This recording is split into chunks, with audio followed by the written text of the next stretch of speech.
Hello and welcome to our coverage of what promises to be a compelling Queensland election count. Not since the Commonwealth Games has Brisbane seen such an absorbing contest. So it's fitting that the tally room is set up here in the massive QE2 stadium. Well, let the games begin. There's already a real buzz in the tally room as we wait for the first figures to be posted in this landmark election. Landmark because even if they don't win, Labor has gone into this race with a real chance for the first time in 3 decades. They need 15 extra seats to do it, and last-minute opinion polls suggest the necessary swing is tantalisingly close.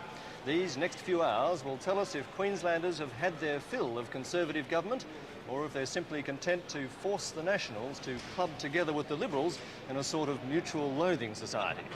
Your window on this unfolding political drama is the most ambitious telecast ever undertaken in Queensland. In the course of the evening, we'll cross live to 20 locations all across the state. Mount Isa, Cairns, Townsville, the Whitsundays, the Gold Coast, and of course in and around Brisbane.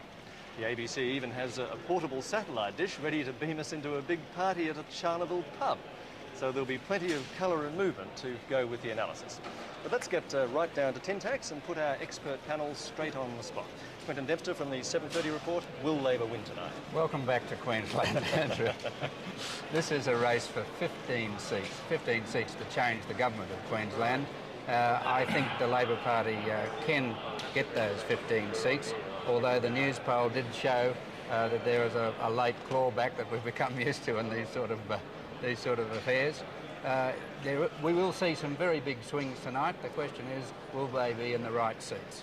Professor Peter Goldbrake, notwithstanding who wins tonight, you've always been saying that the Liberals are going to come a poor third. Still hold to that? Yes, I think the Liberals will come the third. They currently have 11 seats in the Parliament, and apart from the seat of Mount Isa, the Liberals don't have a presence throughout the remainder of the state. So I think that's a reasonable assessment. Well, John Moore, State Liberal Party President, and of course Federal Opposition frontbencher. Is the Professor wrong? No, I think what we're looking at is an election in which Labor, if they don't win it, there'll be something wrong. They've had everything going for them in this election. They've had the issue, they've run a good campaign, and if they can't win in this election, they'll never win any election. Do you think they will win, though? I don't think, I'm not going to forecast that straight off the cards, but I think they've polled well today. There's no doubt about that. But they've had everything going for them. All the newspapers. They've had an uncritical assessment of Goss as a leader, and I'm astonished if they don't do well. Well, that gives you every ground to feel confident if John Moore's right. Tom Burns is a former leader of the party and now deputy to Wayne Goss, of course. Are you confident? Do you dare to be confident? Yes, I'm confident. When John Moore and every other tipster in the town says that we'll win 12 or 13 seats and go very, very close, for us to win 12 or 13 seats, it's a landslide today, but we've got to go from 13 to 42 and then on to 45. If we can win 12, why can't we win 15? Why can't we win 18 or more? The seats are there, the swing's substantial to us in the city, or it has been in the polls, and we'll have to tell whether it is at the polling booth today, and the far north, and now even in the country areas, and a lot of National Party people are saying they're going to vote for us for the first time. Well, Mark Evans is a former Country Party State Secretary, or National Party State Secretary. Do you concede Labor a chance tonight? Yes, I've had a little bet today, won a little bit on the races by having an each-way bet, and I'm either swinging between a hung parliament and a Labor landslide.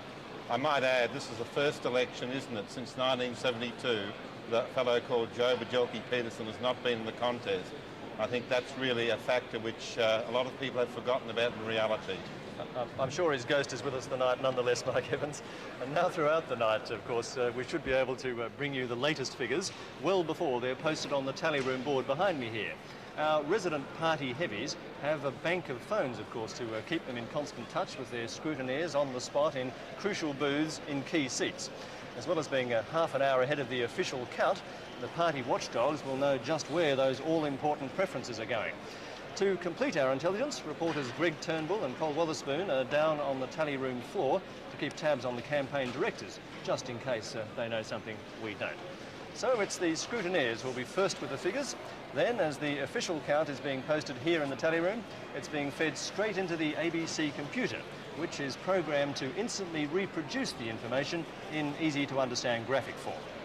The most important graphic of the night is this one. It gives you the names of all the candidates, their votes, down the bottom the percentage of the vote counted. and at the top is a picture of the sitting member, a map showing where the electorate is and which electoral zone it's in. Next, a bar graphic compares the candidates' share of the votes counted in percentage terms. Another then reveals the likely state of the parties after preferences have been distributed. It's followed by a graphic showing the swing to or from each party since the last election. Now, that's just for the individual seats.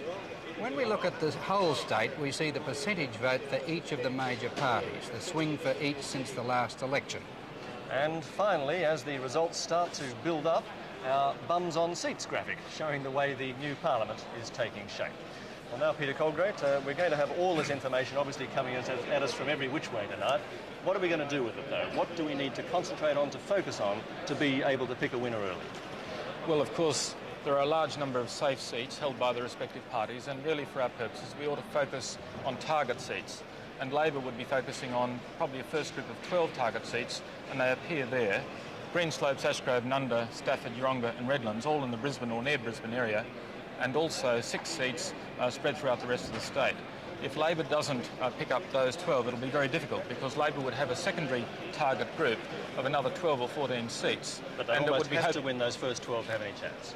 Well, I'm not sure about that, but it will make it all the more difficult, because they will then have to basically win more difficult seats to do it. So it really does rely in the first instance on doing very well in that first group of 12 seats.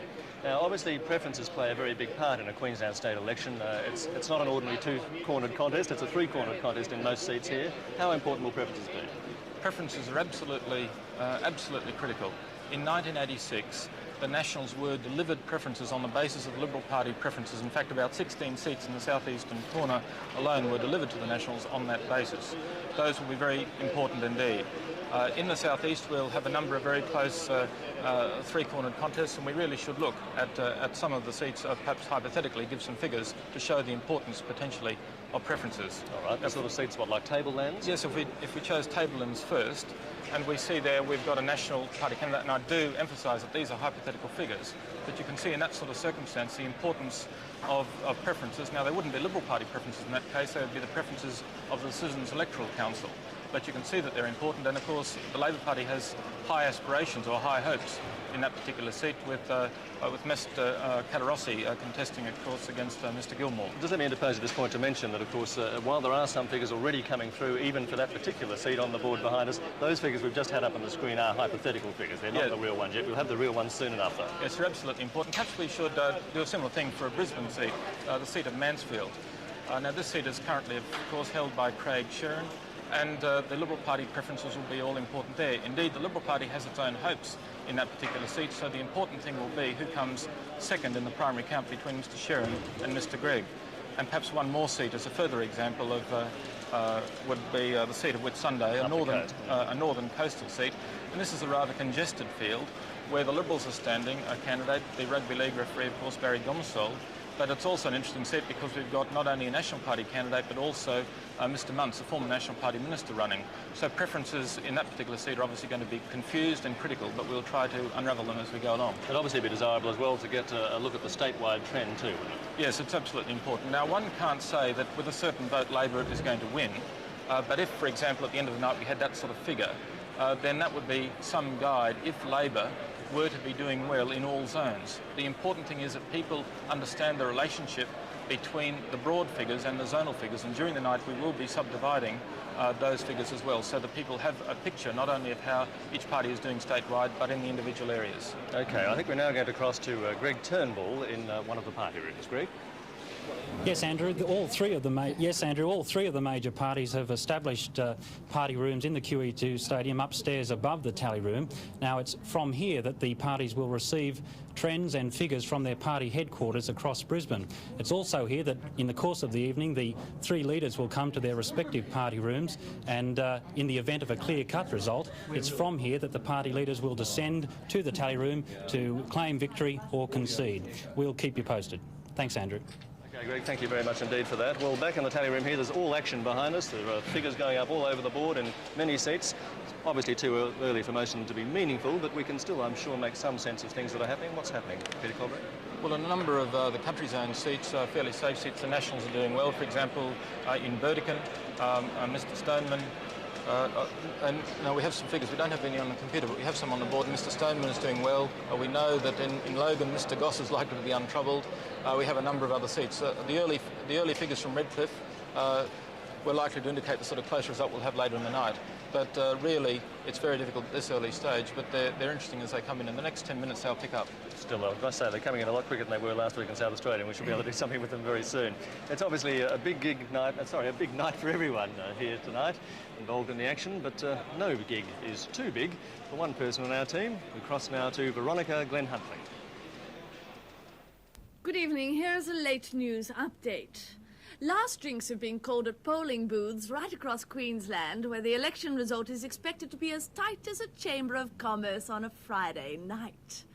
Last-minute polls revealed the National Party maintaining a narrow lead with 22% of the vote, the ALP trailing with 54%, and the Foster's Liberal Party flopping around like jellyfish on 19%, wishing they'd kept their jobs in real estate.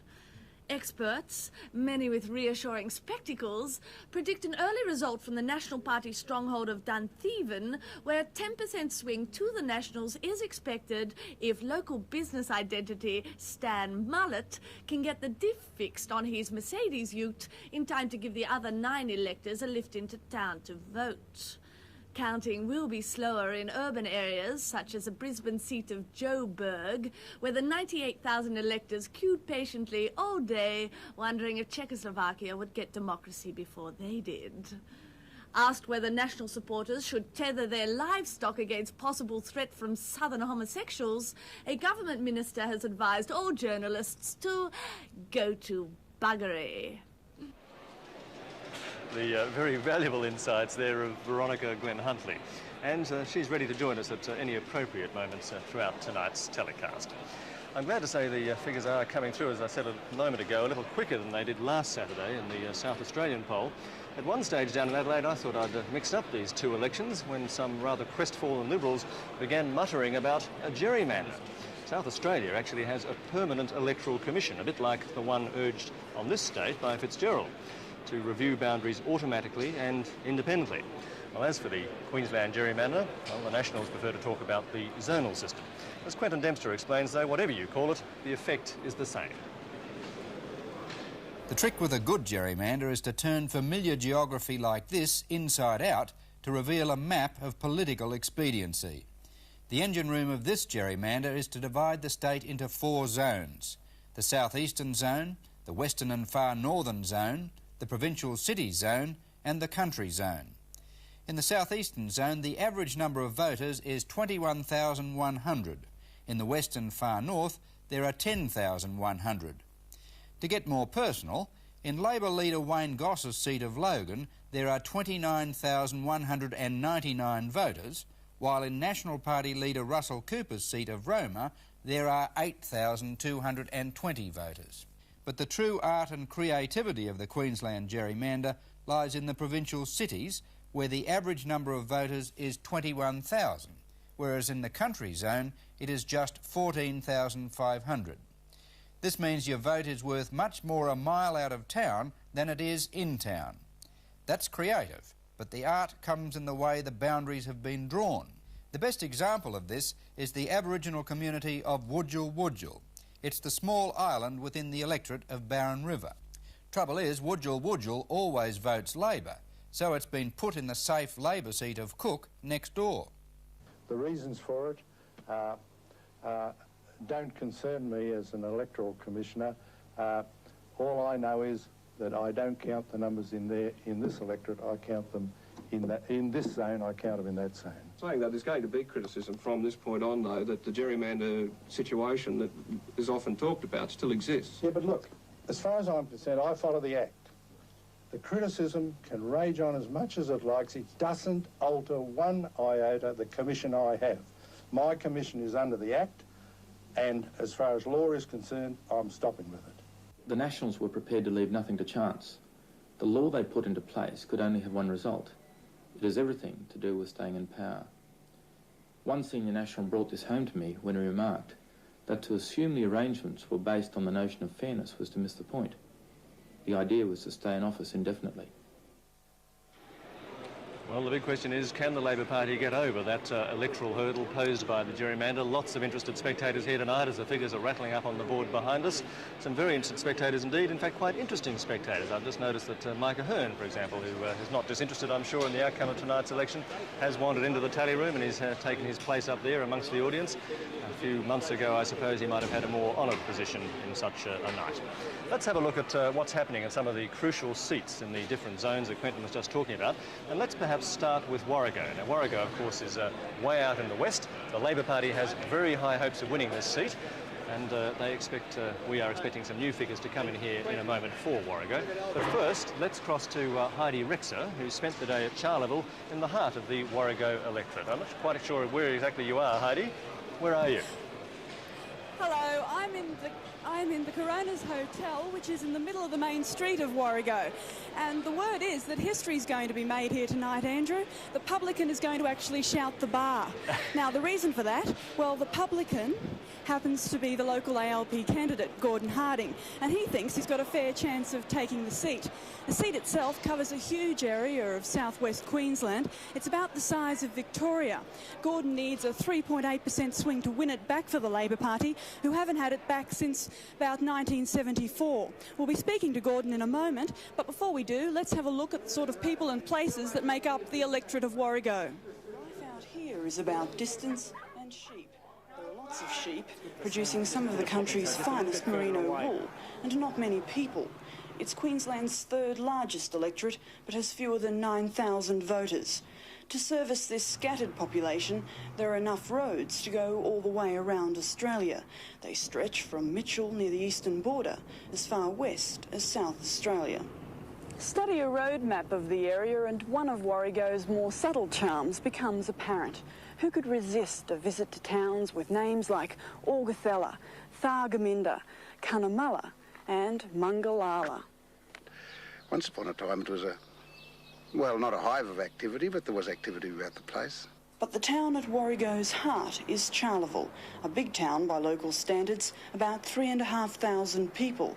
And it's here we found the three candidates, outside Warrego's main polling booth, Charleville's Town Hall. I stand for private enterprise, for a good Queensland, and people can be very, very assured that we will do the absolute best for them now and forever. I stand for good, honest, accountable Conservative government, and I believe I'm the most approachable candidate for Warrego. I'm hopeful that today marks the end of the era of the political hillbilly in Queensland politics.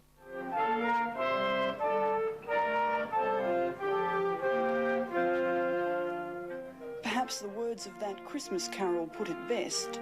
The hopes and fears of all the years are met in thee tonight. Andrew. Well, we had a bit of noise here when they saw Gordon on screen just a moment before, and he's with me now.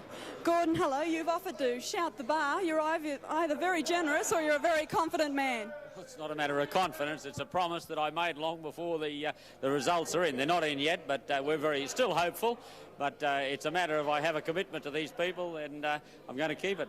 Well, you've been out to the polling booths. What's the feeling? Oh, well, I'll wait for the results to come in, I think, Heidi. OK, Andrew, so will we. Back to you in the tally room.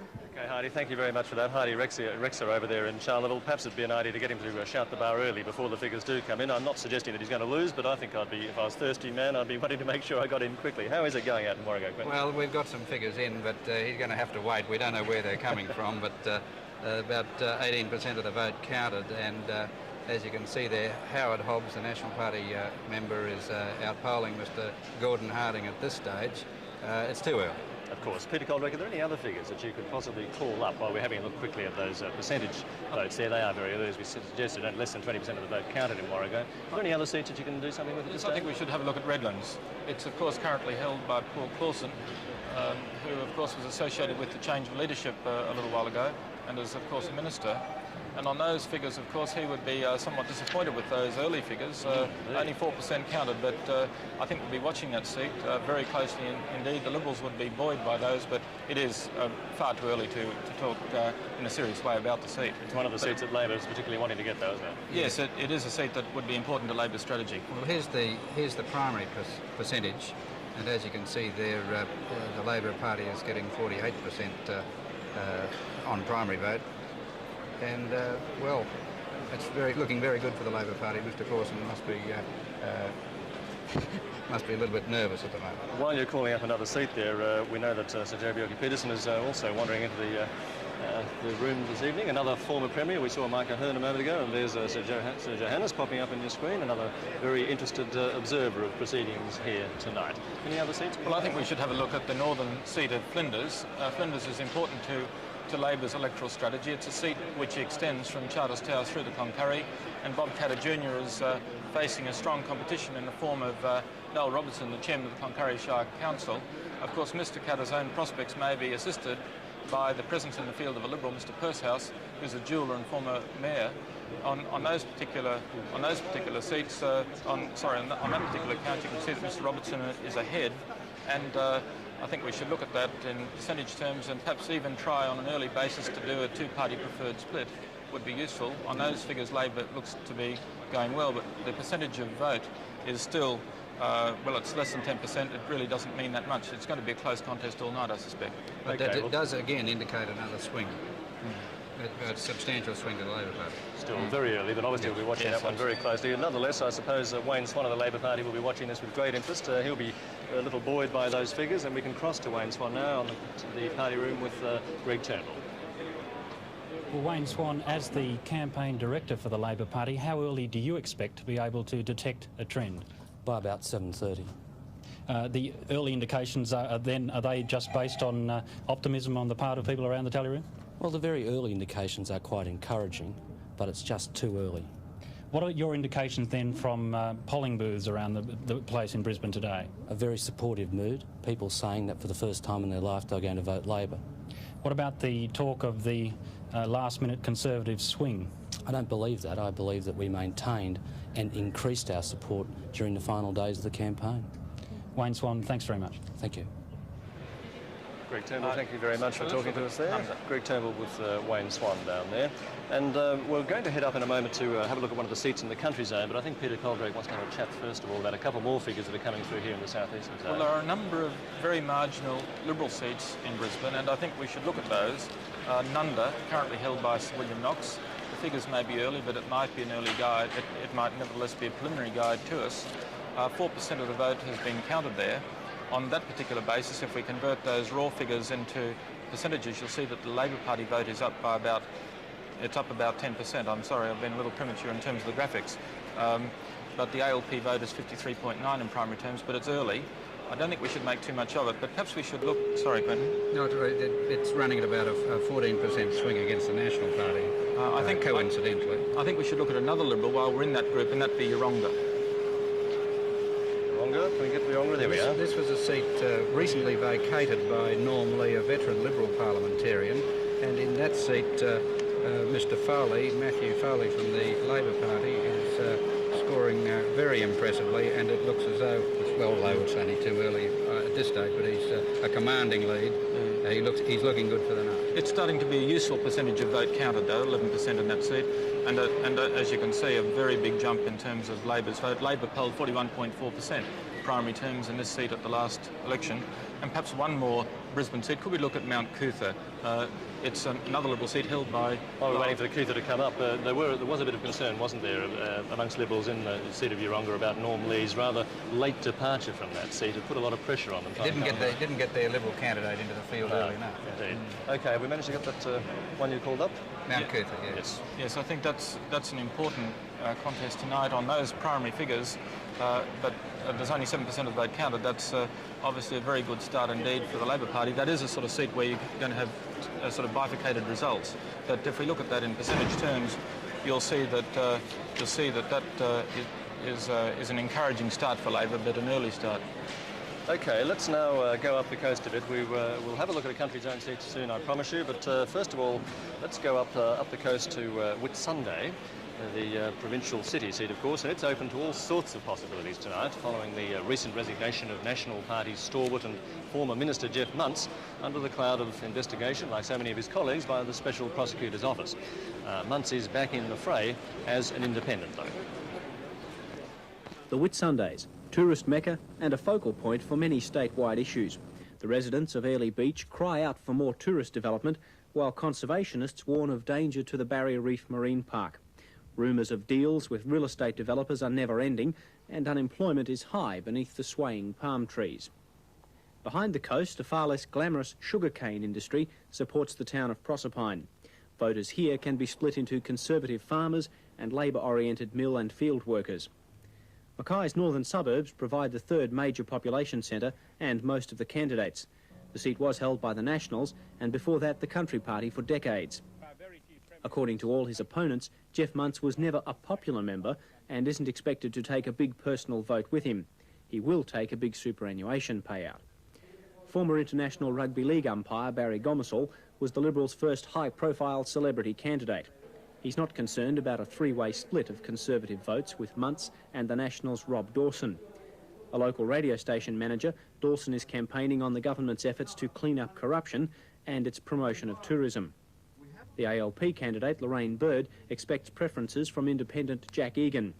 Bird believes Jeff Muntz's resignation from the Nationals and research poll results point to a big swing to Labor, a swing she expects to give her over 40% of the primary vote. OK, well, let's see if that big swing to Labor has eventuated or not. Some figures have come through now. What do you think of those, Quentin?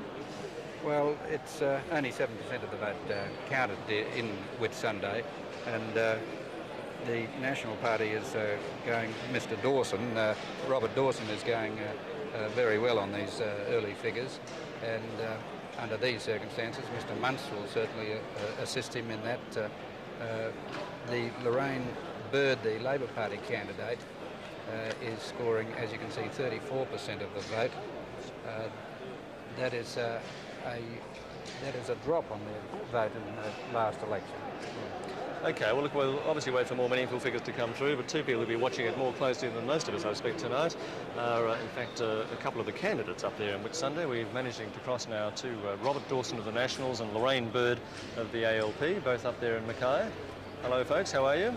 Good evening, Andrew. Hello, Andrew. A little tense, finding it hard to sit next to each other at this point? Oh, no, we're good friends on and off. OK, so how do you think it's going at this early stage? Well, it looks very promising. We've never believed that it's going to be an easy road from the time 25 days ago when I was won pre-selection, but we think we're progressing well, and we think the swing is quite strong back to Nationals. Have you or Lorraine done any sort of exit polling out there, personal little exit polling? I don't mean something official, of course, but what's the mood you've been picking up, Lorraine?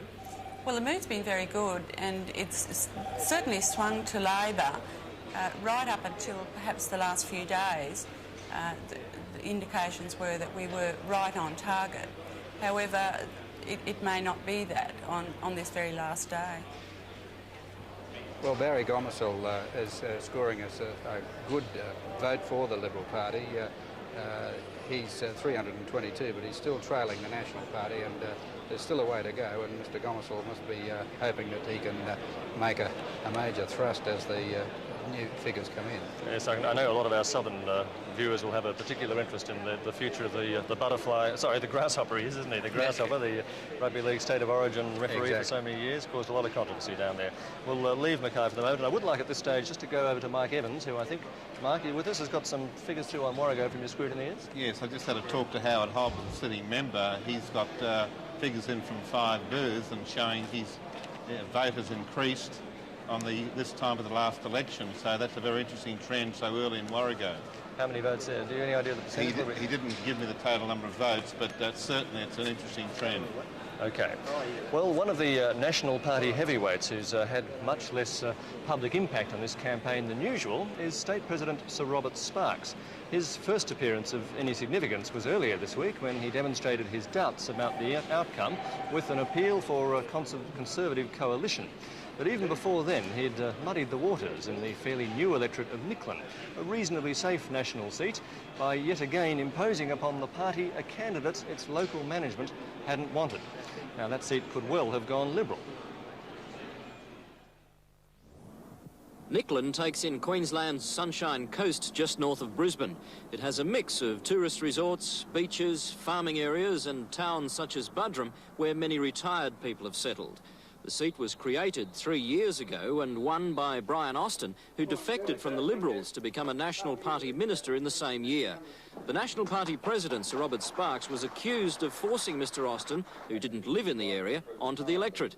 Austin resigned in October after what he called a campaign of innuendo surrounding the Special Prosecutor's investigation of alleged abuses of ministerial spending. Sir Robert Sparks figured again in choosing Austin's replacement, another non-resident and controversial minister in the Bjelke-Petersen government, Neil Turner. The National Party's main opposition in what's considered a Conservative seat is the Liberals' Bob King, a former National Party member and deputy chairman of a local council. The vote will have been splintered by the 3 independents also running, 2 of them Conservatives.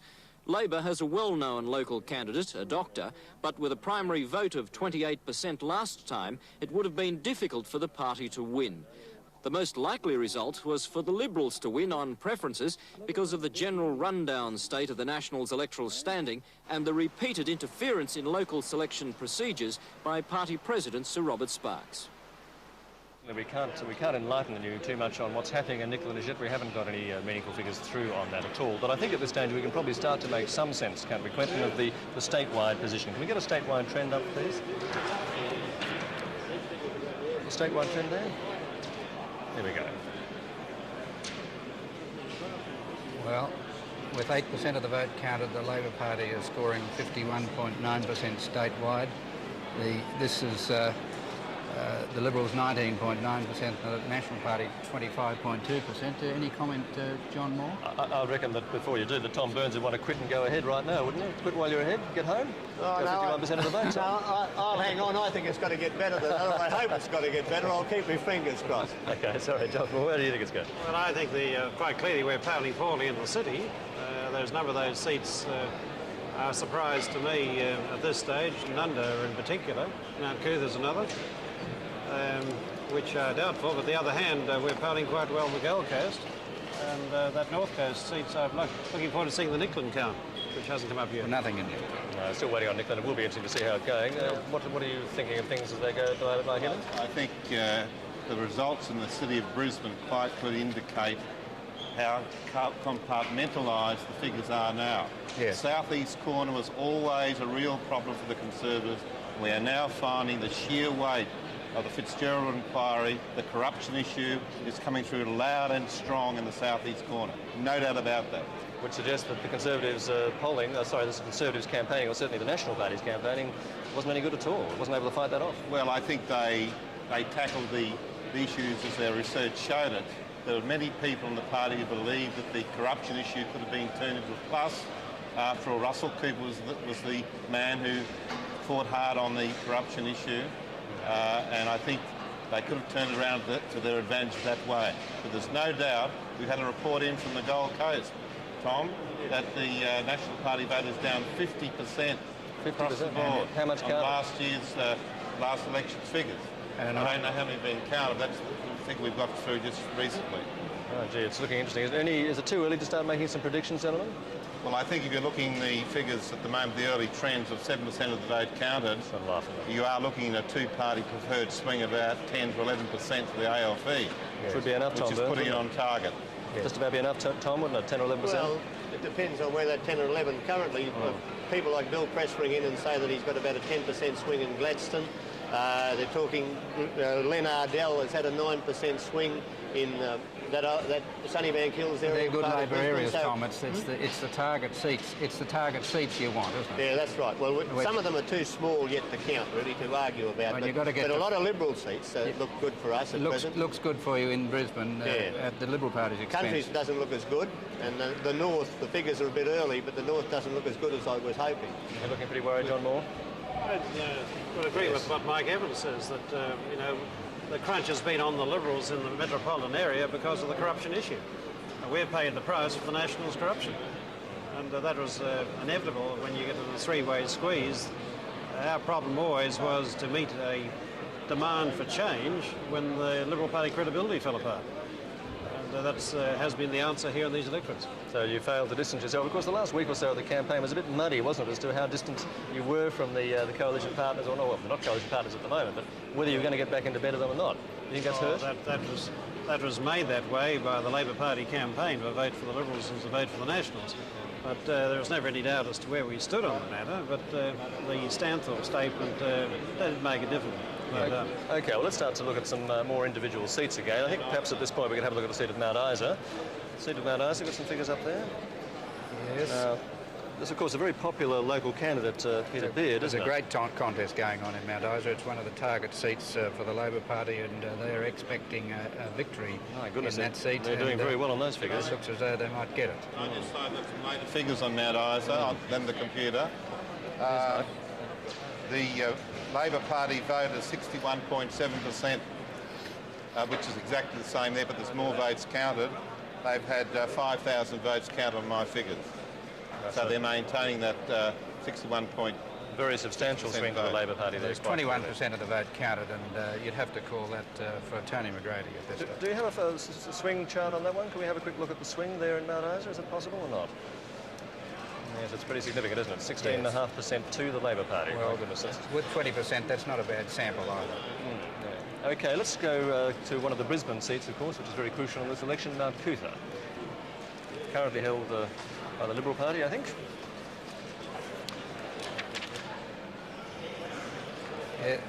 As you can see there, the Labor Party is polling very well in Mount Cootha. So with 22% of the seat vote counted. Yes, Wendy Edmund is looking very good. At 22% of the counted, you'd have to call it as a likely Labor gain. It's such a very encouraging early figure. I mean, 1/5 of the vote counted is starting to give some preliminary guide, and I think Mr. Schuntner would be deeply concerned indeed.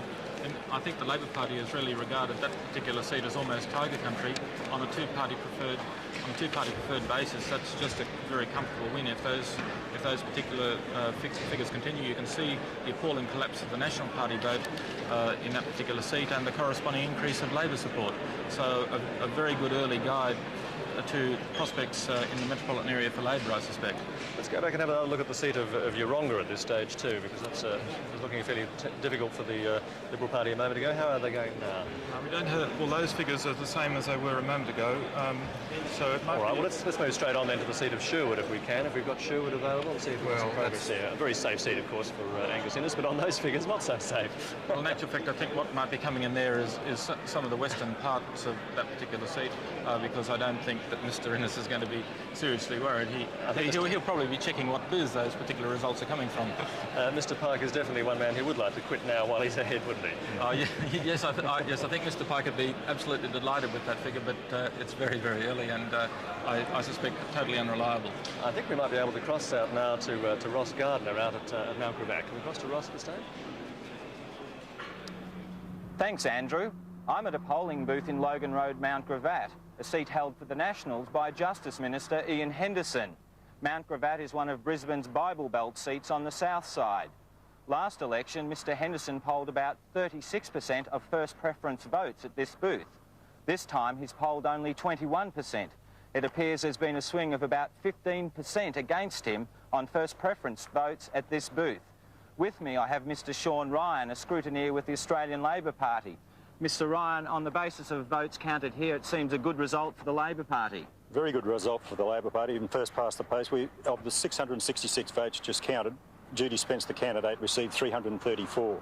And in connection with the 86 election, that is an increase of 19% overall.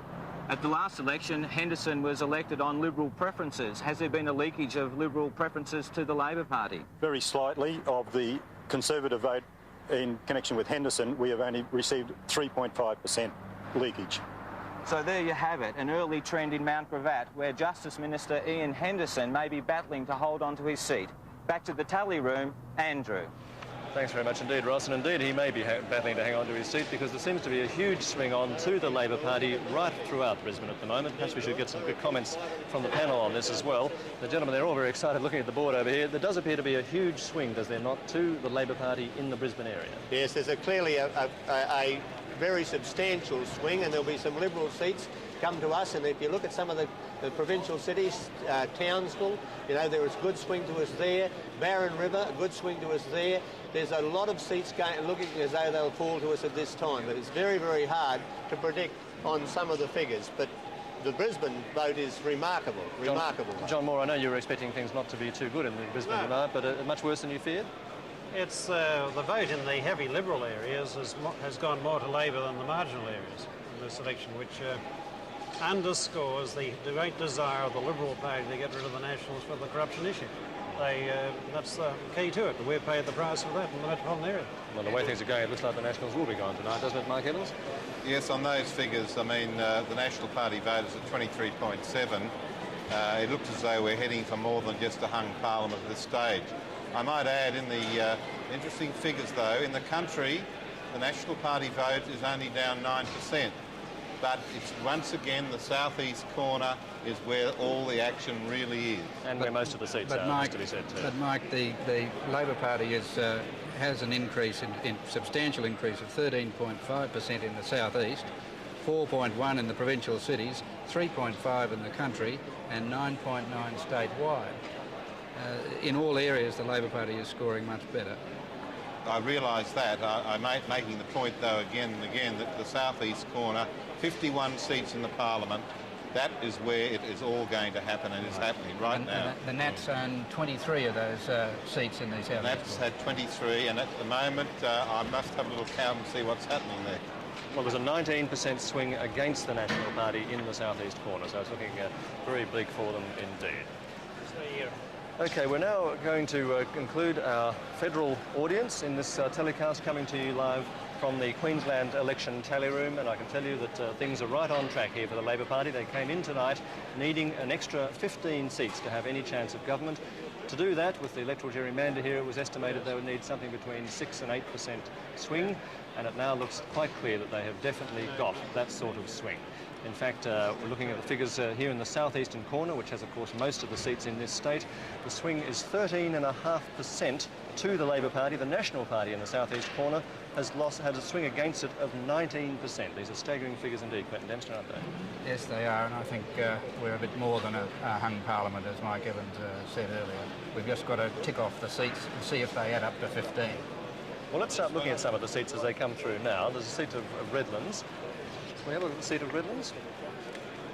The seat of Redlands, of course, is held by Paul Clausen, who is a minister in the government, and he was closely associated, as we said before, to the state audience with the change of leadership recently, and he would be very seriously concerned by those particular figures, because he's not even running second, and that's really his first task on this particular occasion. The Liberals would be buoyed, although only 4% of the voters is counted to date. It's a worrying start, and you have with that particular graphic the primary vote percentages for each of the parties, and Labor, although sort of not expecting too great a leakage, would be getting some benefit from National Party leakage in a seat like that. The significance of Mr Clausen's vote there too is also that he was a very strong supporter, of course, of Mr Cooper, wasn't he? I think it might be more useful to look at perhaps the Liberal seat in Brisbane, because the Liberal vote in Brisbane looks to be down very seriously indeed, and that is very significant for Labor's prospects. Perhaps we pick the seat of Yeronga. It's a south side seat which was held by the former Minister Norm Lee until his very late resignation just prior to the campaign. And on those particular results, you can see that the Labor Party candidate Matt Foley, who's a well-known civil liberties lawyer and identity in Queensland, is polling very well. We've got a significant proportion of the vote counted, and on those particular figures, with the Liberal vote, although Liberal vote is holding, it's really the collapse of the National Party vote of 15%, which is so damaging, and Labor's vote. Labor polled in this particular seat 41.4 last time and is up 18%. So that's a very strong increase indeed for the Liberal Party, and we'll now see it in terms of the swing for and against each of the parties, which I think will show the position fairly graphically. Okay. And you have it there. I wonder if we can have a look at the seat of Pine Rivers at this stage. It's a very interesting seat because it's held by one of the ministers of the Cooper government, Mrs Yvonne Chapman, and it's a seat which is just to the north of Brisbane, on the fringes of Brisbane, I suppose, and it's been contested by two Liberal Party candidates in this particular contest, two of them. So how are they going? There's 22% of the vote counted in Pine Rivers, and it's looking very good for Margaret Woodgate, the Labor Party candidate there, and you'd have to call it for her, wouldn't you? Well, it's certainly a very good start for her, and it's a congested contest, and if she's over the line before preferences, it's going to make it so much easier for her. And in that sort of seat, I think the presence of two Liberal candidates could well subdivide rather than optimise a non-Labor vote. So I'm not sure that the strategy of actually endorsing two Liberal candidates in that seat has necessarily been a wise one. It doesn't look like it. It certainly hasn't helped Yvonne Chapman, who I think we're able to cross to now out in the seat. Yvonne Chapman, thank you very much for joining us this evening. You can't be too happy with those early trends. No, it doesn't look too good, does it, Andrew? No, it doesn't. But I won't be saying it's all over till the last vote's counted. Yes, I guess it'd be a bit... The way the trend's going at the moment, it looks like I might be heading for Canberra.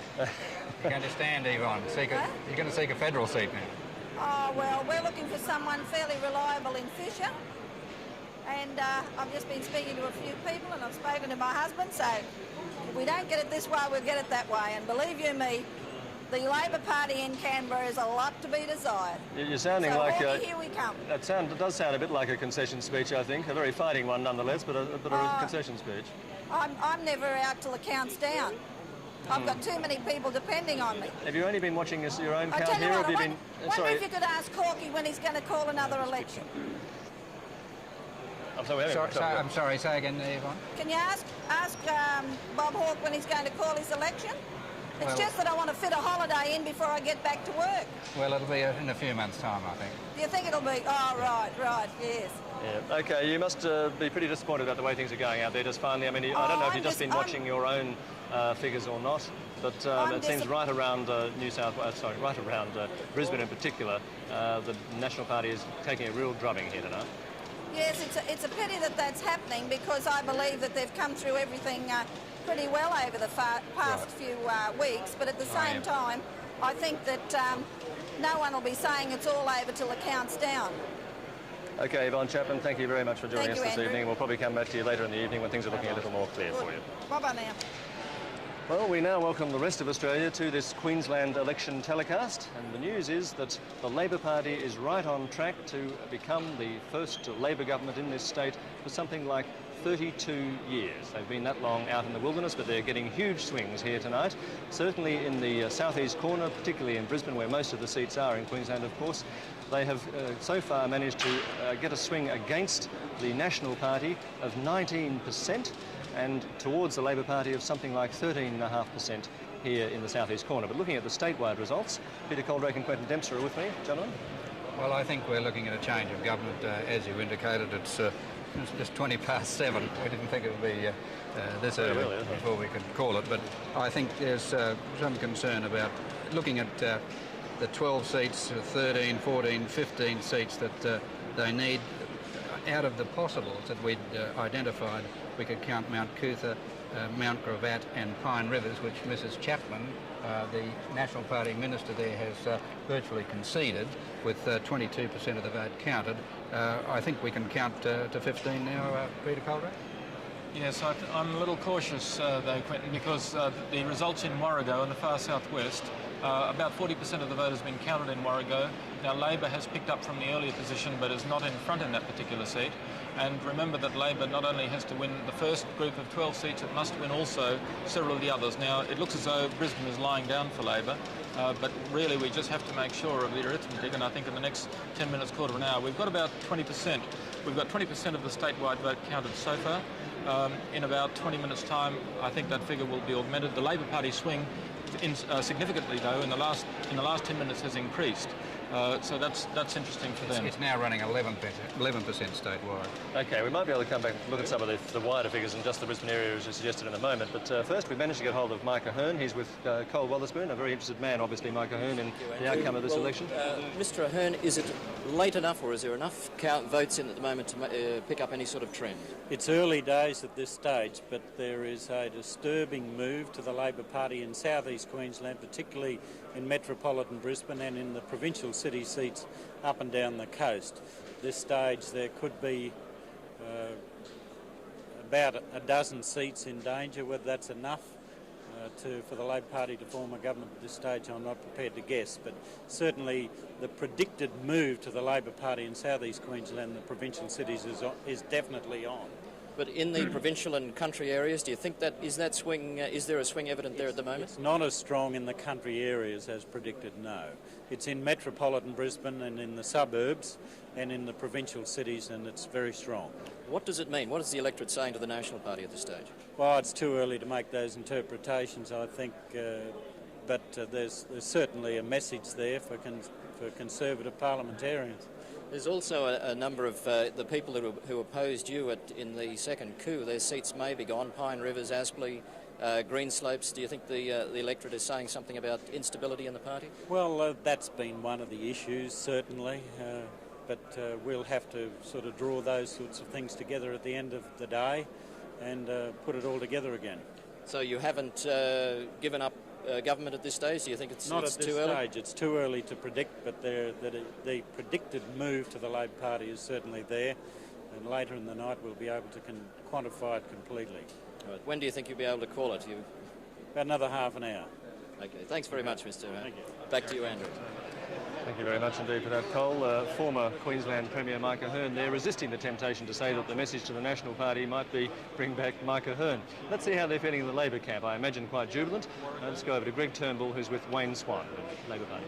Well, Wayne Swan, Labor Party campaign director, Yvonne Chapman says she's heading for Canberra. Is the Labor Party heading for power in George Street? Well, I think Yvonne Chapman's moving out of Pine Rivers, but it's still too early to tell what total number of seats we've won in the city. The indications of the result in the city seats are very good. What do you know of the outcome in the country areas? Well, there's a strong swing to Labor in the city, and there appears to be a strong swing to Labor in some country seats, but it's still too early. Is your caution stem from the fact that, of course, in 1986 there were very good early figures for the Labor Party? Well, frequently in elections people call them on percentages of the vote which change. We're not going to get caught in that situation this time round. Wayne Swan, thanks very much. Thank you. Cautious there still, Wayne Swan, deciding not to actually claim things quite yet. But let's have a look at some of the trends and see how they are going, because on the figures that we've been seeing, the Labor Party is doing extremely well. They certainly haven't won government yet, but a lot of people are starting to talk it that way. It looks like they're moving beyond the possibility of a hung parliament to a Labor government for the first time in 32 years here in Queensland. Let's have a look at the statewide trend there. Quentin and Peter? Well, as you can see, it's improved on our last count. I can now count 15 seats for the Labor Party. That's a quarter of the vote counted, isn't it? Yes, I think at this stage the Labor Party is ahead in 15 seats as it is required to be.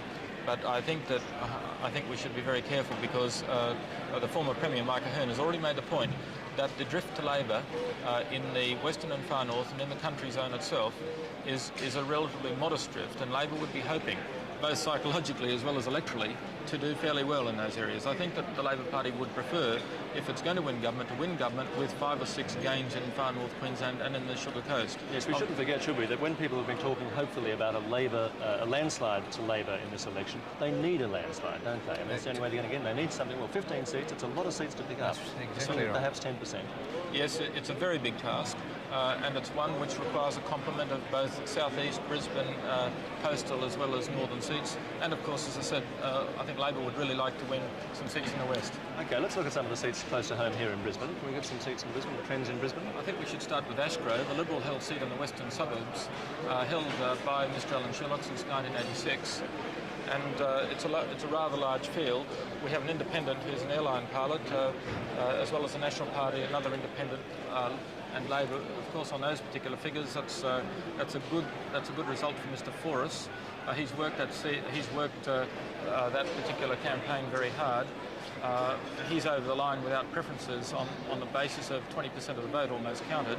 I think we should now look at that in terms of a likely two-party preferred, estimating that no more than 7% of the National Party preferences would leak to Labor.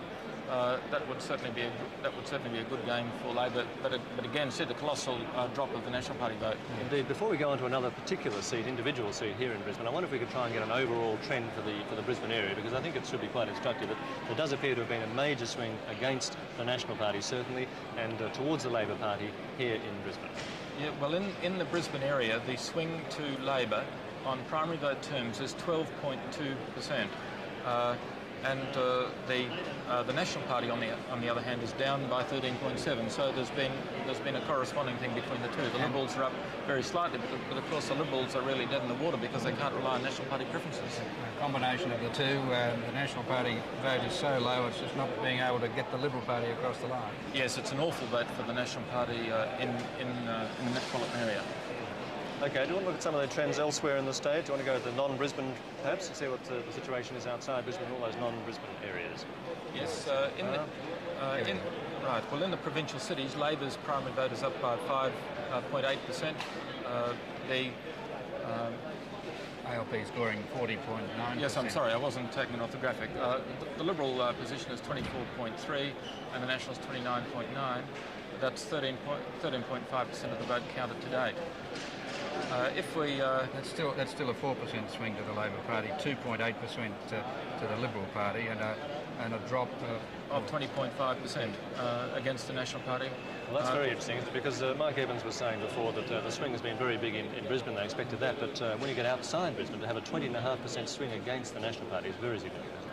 Yes, that's right. Mike Evans, did you hear that? 20.5% swing against the National Party outside Brisbane. Outside Brisbane. The Ken McGallagher just rang to say that... That's broken up into rural, 14%, country, 11%.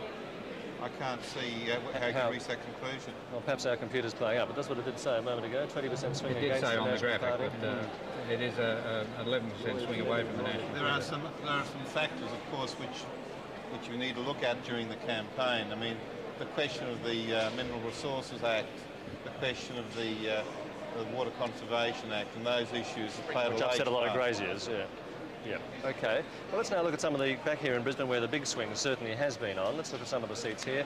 Let's start perhaps with the seat of Greenslopes. We can have a look at the seat of Greenslopes, please. And in Greenslopes, very interesting electorate indeed. This seat is, of course, it's currently held by Alicia Harvey, and she would be deeply concerned indeed by those particular results, because she's running third, and that really means she's out of it even after the whole process of preference distribution is involved. On those particular results with Labor, of course, its vote up to 55.2% in primary terms. Well, it looks like the new member for Greenslopes will be Gary Fenlon, an industrial advocate. OK. Yes, that's right. Perhaps if we move to another Brisbane seat. Let's try Nunda, because Nunda, of course, is the former Liberal Party leader, Sir William Knox, and the Labor Party is very confident of picking this one up tonight, aren't they? Well, they have some reason to be confident, to have confidence, I should say. 42% of the vote counted. That's a very, very strong performance for the ALP against a very well-established Liberal. Sir William Knox is the father of the Legislative Assembly, and it looks as though he'll be out.